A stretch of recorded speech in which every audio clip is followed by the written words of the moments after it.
I didn't feel sad when I saw it. That's what surprised me most. I looked at the screen, read the words twice, set my phone face down on the kitchen counter, and poured myself the rest of my coffee. My hand wasn't even shaking. That told me everything I needed to know about what I was going to do next. My name is Warren. I am 67 years old. I live in a house in Oakville, Ontario, that I bought 31 years ago with money I earned laying pipe for the city of Toronto through winters that would make a younger man quit. My knees still remind me of those years every morning when I come down the stairs. I don't complain about it. I earned what I have, and I know it. And that knowledge has always been enough for me. My wife Helena passed 11 years ago. Breast cancer, caught late. We had 19 years together, and I would have traded every dollar I ever made to have 19 more. She was the one who kept our son, Derek, grounded. She had a way of looking at him, not angry, not disappointed, just steady. That made him check himself. After she was gone, I tried to do that. I wasn't as good at it as she was. I see that now. Derek is 34. He works in marketing for a tech company downtown. He's smart, good-looking, charming in the way that people who've never had to work very hard for anything tend to be charming. He grew up comfortable. Not spoiled, I thought. Comfortable. There's a difference, I always told myself. Looking back, I'm not sure I was right. When Derek was 28, I gave him something I thought would set him up. Helena and I had bought a second property years earlier, a townhouse in Burlington, about 20 minutes from where I live. We'd rented it out for years, kept it in good repair, paid off the mortgage. When Helena got sick, we talked about what to do with it. She said, give it to Derek when the time is right. Give it to him, not as a gift he didn't earn, but as a foundation he can build on. So that's what I did. Derek was 28, had been working steady for 3 years, seemed to have his head on straight. I transferred the property into a family trust with Derek named as a beneficiary, with one condition written clearly in the trust documents. He would live in it as a primary residence. It wasn't a rental investment for him. It was a home. His mother's idea of a home, worth around $680,000 at the time. I paid all the property taxes. I kept him on my insurance plan as long as I legally could. I even paid for a new furnace the year after I signed it over because the old one was going, and I didn't want him dealing with that in January. He said thank you once. At Christmas dinner that year, he raised a glass and said, "Thanks, Dad, you're the best." Then he went back to talking about something on his phone. I told myself that was enough. The kids his age show love differently. That Helena would have said not to keep score. So I didn't keep score. What I didn't know, what nobody told me, was that Derek had been seeing someone for almost 2 years. Her name, I eventually found out, is Cassidy. Her parents are from West Vancouver. Her father, a man I've never met in person, runs some kind of private equity firm. I know this because I Googled him later, after everything happened. Nice photo on his company website. Big smile. Expensive suit. I didn't know Cassidy existed. Not a mention. Not a single "Dad, I've been seeing someone." Nothing. I understand young people keep things private. I'm not the father who needs to know every detail of his son's personal life. But 2 years. 2 years of serious involvement, and not a word. The first time I heard Cassidy's name was on a Tuesday morning in March. I was having my second coffee of the day and scrolling through Facebook. Yes, I'm on Facebook. I'm 67. That's what we do. And a suggested post came up from Derek's account. He doesn't post often. So it caught my eye. It was a photo. Derek, in a suit I'd never seen, standing in front of what looked like a registry office. Beside him was a woman in a cream-colored dress, flowers in her hand, beaming. On the other side of them, her parents. I could tell by the way they were posed. Her mother in a pale blue blazer. Her father with that same big smile from the company website. The caption read, "Married the love of my life yesterday. So grateful to have had her incredible family with us on the most important day of mine." I read it twice. Then I put the phone face down on the counter and poured my coffee. Her incredible family. Her family. Not a phone call. Not a text the night before. Not even a message after the fact before he posted it publicly. He posted it to 412 Facebook friends before he thought to tell his father he'd gotten married. I checked my messages. I checked my texts. I checked my email. Nothing. Her incredible family was there. I was not. I sat at the kitchen table for a long time. The coffee went cold. I thought about Helena, about what she would have said if she'd seen that photo. I thought about the furnace I replaced in January 3 years ago. I thought about the property tax bill I'd paid in February, 6 weeks before my son stood in a registry office I looked at the location tag, Yallowtown, Vancouver, and didn't call his father. I'm not a man who makes decisions when he's emotional. Helena used to say that about me, sometimes as a compliment, sometimes not. I've learned the difference. That Tuesday morning, I wasn't emotional. I was clear. There's a distinction between the two, and most people confuse them. Emotional is when you act because something hurts. Clear is when you act because you finally understand something you've been choosing not to see. I understood something that morning. I called my lawyer, a woman named Gail who I've worked with for over 15 years, at 8:47 a.m. I told her I needed to review the terms of the Burlington Trust. She pulled up the file. We talked for 40 minutes. Everything was exactly as I remembered it. The trust was mine to administer. Derek was the named beneficiary, but the property remained in trust, not deeded outright to him, which meant the disposition of it was still subject to my discretion as trustee. I told Gail I wanted to sell it. She asked me if I was sure. Not in a hesitant way. Gail isn't hesitant. She asked because that's her job, to make sure I understand what I'm doing before I do it. I said I was sure. She said she'd draw up the paperwork. I called a realtor I know through my old union, a straight-talking man named Frank. Not from that list. A different Frank entirely. A real person who doesn't waste anyone's time. And I told him I had a Burlington townhouse I wanted to move quickly. He said he could have it listed by end of week. I said that was fine. Then I went to the LCBO, bought a decent bottle of scotch I'd been putting off, came home, and made myself a proper lunch for the first time in weeks. I did not call Derek. I did not comment on the Facebook post. I did not text congratulations. I let him have his moment with her incredible family. The listing went live on a Thursday. By Saturday, it had 2 offers. By Monday, we had a firm sale at $847,000. The market had been good to that property over 6 years. Conditions satisfied within 2 weeks. Closing set for 60 days out. Derek called me on a Wednesday, 3 weeks after the Facebook post. I let it ring. He called again. I answered the 3rd time. Dad. Derek. Silence for a moment. Then, did you know the Burlington place is listed for sale? I listed it, yes. Another silence. What do you mean you listed it? I mean, I contacted a realtor and put it on the market. It sold. Closing is in about 5 weeks. I could hear him breathing. That's Dad. I live there. You can't just sell it. The property is held in trust. I'm the trustee. I've reviewed the documents with my lawyer. I can. I've been there for 6 years. You have. And in those 6 years, you didn't mention a girlfriend of 2 years, an engagement, or a wedding. I found out you got married from a Facebook post, addressed to 400 strangers, with a caption about your wife's family being there for the most important day of your life. Silence again. Longer this time. That caption wasn't about you. I know it wasn't, I said. That's the point. He started talking faster then. He said the caption was just something he wrote in the moment, that he'd meant to call me, that the wedding came together quickly, that Cassidy's parents had offered to fly everyone out to Vancouver and it just happened. He said he was going to tell me. He said he was sorry. I've been a father for 34 years. I know the difference between sorry and sorry I got caught.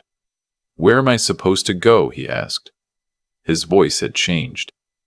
The defensive edge was gone. He sounded, for the first time in a long while, like the boy he used to be. And that did land somewhere. I want to be honest about that. I'm not a man without a heart. I sat with what he said for a moment before I answered. Cassidy's parents flew her family to Vancouver for your wedding, I said. They sound like capable people. You might start there."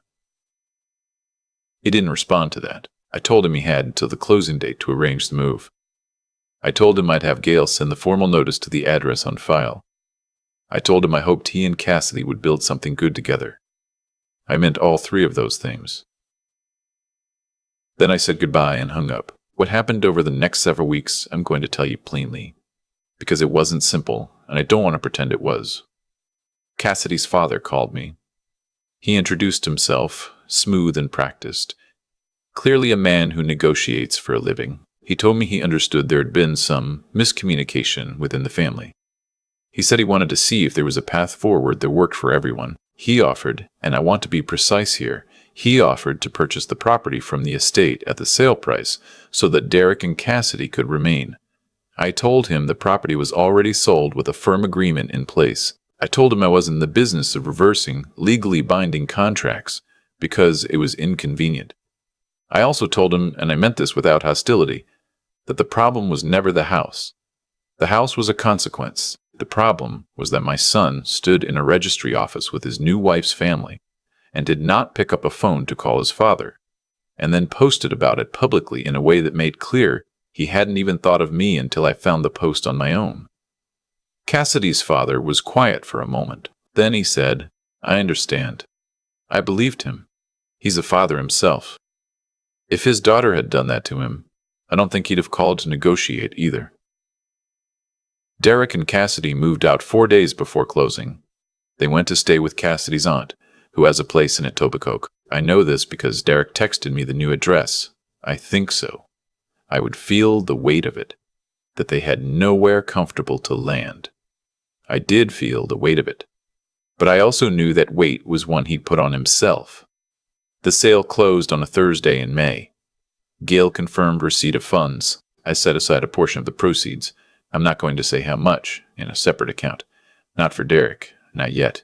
For when I see something real. For when the conversation happens that's long overdue, and not about a house. I don't know if Derek and I will find our way back to what we were before Helena died. I'm not sure what we were before Helena died was ever as solid as I'd assumed. That's a hard thing to sit with. But I'd rather sit with something true than comfort myself with something false. He sent a letter in June. A real letter, handwritten, 3 pages. He talked about his mother. He talked about the years after she died, about things he'd felt and never said. He talked about Cassidy, what she means to him, how he wishes I knew her. He said he was ashamed of the Facebook post. Not the wording, he said, but that I'd found out that way at all. He said he'd convinced himself that I wouldn't want to come to Vancouver, that I'd find it too emotional given that his mother and I had always talked about taking a trip out there together. He said he told himself a story so he wouldn't have to make a hard phone call, and that he knew, writing it out, how thin that sounded. It did sound thin. It also sounded honest. There's sometimes a gap between those two things, and sometimes there isn't. I wrote back. 1 page. I told him I'd read his letter more than once. I told him I wasn't interested in being owed an apology for the rest of his life. That wasn't what this was about. I told him that what I wanted, what I had always wanted, was a son who treated the people who loved him as if that love was worth something. I told him that if he wanted to come for dinner sometime, he could bring Cassidy. I'd like to meet her. Properly. He texted back within an hour. 2 words. Thank you. I don't know what comes next. I'm 67. My knees hurt in cold weather, and I drink my coffee alone most mornings in a house that still has Helena's garden visible through the kitchen window, because I've never had the heart to let it go completely. I have enough. I have more than enough. And most of what I have came from putting my back into work that mattered before anyone thought it mattered. What I know is this. You can love your children so completely that you forget to ask what they're learning from that love. You can give them every foundation and still leave out the lesson that foundations don't build themselves. That someone laid those stones in the cold, year after year, with nobody watching, because it was the right thing to do. Helena knew that. She tried to teach him. So did I in my way. Maybe we got some of it wrong. Maybe the right answer isn't visible yet. But I don't regret what I did. I made a decision from a place of clarity, not anger. I've never confused the two. And I'll tell you something else. Sitting at that kitchen table on a Tuesday morning with my cold coffee and that Facebook post, I wasn't just angry for myself. I was sad for Derek. Sad that at 34, he still hadn't learned that the people who show up quietly every year without a caption or a photograph are the ones worth showing up for. I hope Cassidy is good for him. I hope her family is everything that caption promised. I hope someday he calls me before he posts something on the internet. And I genuinely hope, that someday he has a child of his own who makes him wait by his phone on the most important morning of his life. And that in that moment he finally understands what Tuesday morning in March cost us both. Not the house. Never the house. The house was just a house. I've thought about that Tuesday morning more times than I can count. Not with bitterness. I want to be clear about that. With something closer to understanding. The kind that only comes when you stop defending your own position long enough to look at the whole picture. What I did wasn't about the house. I know some people will hear this story and think I was cruel, that a father who sells his son's home over a Facebook post has lost perspective. I understand that reading. I don't agree with it, but I understand it. Here's what I know to be true. Every choice carries weight, not in some mystical sense. I'm not a man who talks about the universe balancing itself out. I mean it's practically, mechanically, the way a pipe either holds pressure or it doesn't. Derek made a choice to exclude me from the most significant day of his life. Not once, not by accident, but consistently. Over 2 years of silence, topped off by a public post that named everyone who mattered and left me to find it on my own, scrolling through Facebook on a Tuesday morning with cold coffee. That choice had weight. And weight, eventually, lands somewhere. What I keep coming back to is the question of what I was teaching him by doing nothing. I gave Derek a foundation, a real one, worth real money, that his mother and I built together. And somewhere in that giving, I forgot to attach the lesson that foundations are built by people who showed up when it wasn't convenient, who didn't need to be acknowledged on social media to keep showing up. Helena knew how to thread that needle. She could give generously and still hold a standard. I gave generously and told myself the standard would take care of itself. It didn't. That's on me as much as it's on him. I sit with that. What I hope Derek takes from all of this, and I mean this without any desire to see him suffer, is that intelligence without integrity doesn't hold. He's a smart young man. He always has been. But smart gets you the caption. It gets you the suit, the registry office, the photo. What it doesn't get you, automatically, is the wisdom to understand who was in the room before you were old enough to choose your own rooms. That wisdom has to be grown deliberately. You have to decide to grow it. It doesn't arrive on its own because you have a university degree and a good job and a wife who loves you. Integrity is the harder thing. It's the thing that makes you pick up the phone, even when the call is awkward, even when you've been telling yourself a comfortable story about why you don't need to. Derek told himself, I wouldn't want to come to Vancouver. Maybe he even believed it. But he didn't ask. And not asking was easier than asking. So he didn't. That's where character either holds or it doesn't. In the small, private moment when the easier thing and the right thing are not the same thing. As for me, I'm still here. Knees still ache, garden still grows. I wrote back to his letter because that's what you do when someone finally finds the courage to be honest. Even late. You meet it. You don't reward avoidance, but you meet honesty when it arrives. I hope he comes for dinner. I hope I like Cassidy. I hope, someday, he tells his own children the whole story. Not a cleaned-up version, but the real one. The Facebook post, the cold coffee. The Tuesday morning his father sat alone in the quiet house and decided that love without honesty isn't love. It's just comfort. And comfort, I've learned, is the thing that makes people soft in exactly the ways that matter most.